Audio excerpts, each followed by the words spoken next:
इसका मतलब है कि जीतन मांझी का औकात वहाँ नहीं समझा गया कि दिल्ली में भी औकात नहीं है और झारखंड में भी औकात नहीं है, इसलिए वहाँ टिकट हमको नहीं मिला। तो हम अब बिहार में अपना औकात दिखलाना चाहते हैं। नमस्कार, आप देख रहे हैं धाह न्यूज और मैं हूं अभिषेक मिश्रा। देखिए, बिहार एनडीए में सब कुछ ठीक नहीं चल रहा है और ये बात पिछले कई दिनों से सामने आती रही है कि ऑल इज नॉट वेल है। हाँ, दावा जरूर है कि ऑल इज वेल है। यह दावा जेडीयू की तरफ से भी है, यह दावा बीजेपी की तरफ से भी है और यह दावा एनडीए के दूसरे राजनीतिक दलों की तरफ से भी है। जेडीयू और बीजेपी के बीच तो खास तौर पर ऑल इज वेल नहीं है। जिस तरह से 2025 के सीएम फेस को लेकर अब तक अमित शाह ने चुप्पी साध रखी है कि नीतीश कुमार ही सीएम होंगे कि नहीं होंगे, तो ऑल इज नॉट वेल और जेडीयू बीजेपी के बीच खास तौर पर ऑल इज नॉट वेल। लेकिन जीतन राम मांझी के साथ भारतीय जनता पार्टी ने जो किया है, अब जीतन राम मांझी भी खुलकर सामने आ गए हैं। जीतन राम मांझी ने खुलकर अब मोर्चा खोल दिया है भारतीय जनता पार्टी के खिलाफ और वो भारतीय जनता पार्टी को औकात बताने जा रहे हैं। और औकात बताने वाली बात हम नहीं कर रहे हैं, ये बिहार के पूर्व मुख्यमंत्री और मौजूदा वक्त में केंद्रीय मंत्री जीतन राम मांझी ही कर रहे हैं। दरअसल मामला दिल्ली और झारखंड विधानसभा चुनाव का है।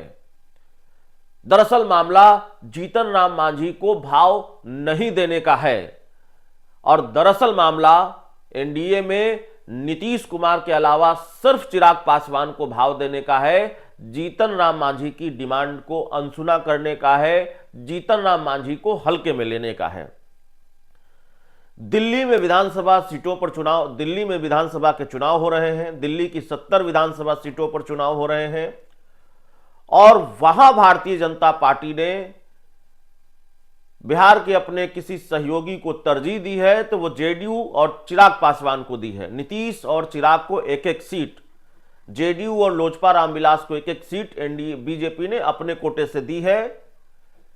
न उपेंद्र कुशवाहा को कोई हिस्सेदारी दिल्ली विधानसभा चुनाव में मिली, न ही जीतन राम मांझी को कोई हिस्सा दिल्ली के विधानसभा चुनाव में मिला।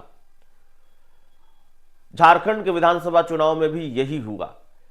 जेडीयू को 2 सीट दी गई, चिराग पासवान को 1 सीट दी गई, लेकिन जीतन राम मांझी को मिला 0 और उपेंद्र कुशवाहा को मिला 0।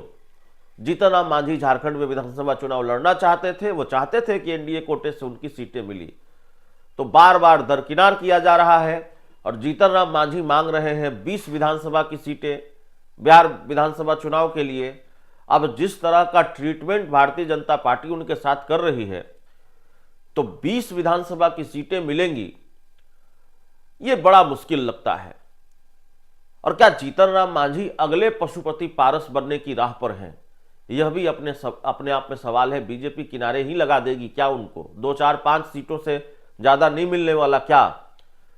तो जीतन राम मांझी को भी यह आशंका है कि भारतीय जनता पार्टी कहीं पशुपति पारस वाला हाल न कर दे, तो उन्होंने एक तरह से बीजेपी को खुली चुनौती दी है या चेताया है कि ये दिल्ली वाला हाल, झारखंड और दिल्ली वाली चीज बिहार विधानसभा चुनाव में नहीं चलेगी।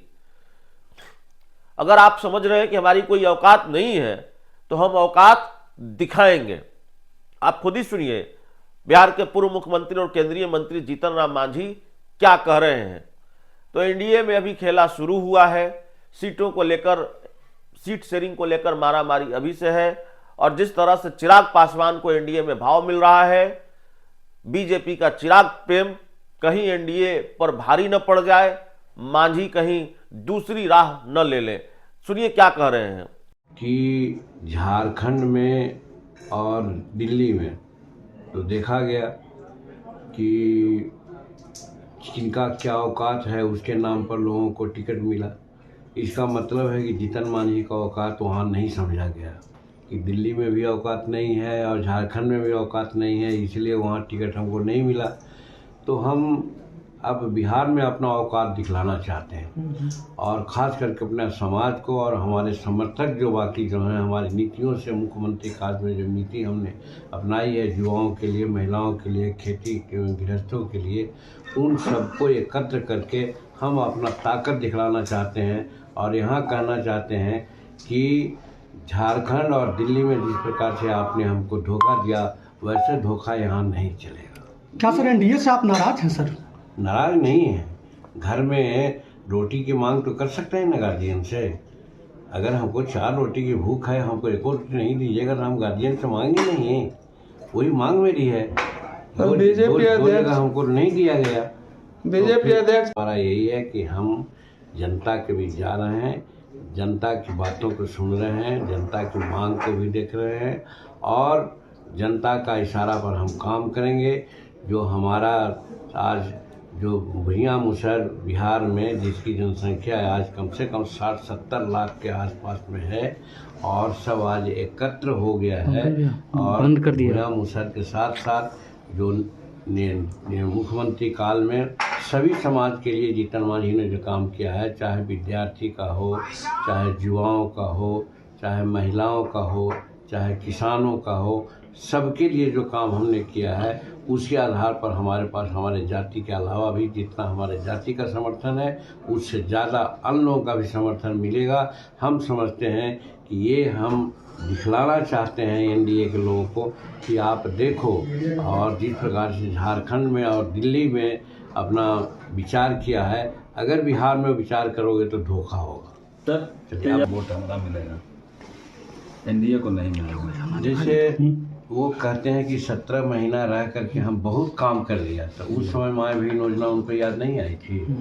जो आज कर रहे हैं ये सब झूठी बात बोल रहे हैं, अफवाह की बात बोल रहे हैं। काम तो नीतीश कुमार कर रहे हैं, देख रहे हैं हर जिला में जा कर के 100, 200, 400, 500 करोड़ रुपये की योजना दे रहे हैं।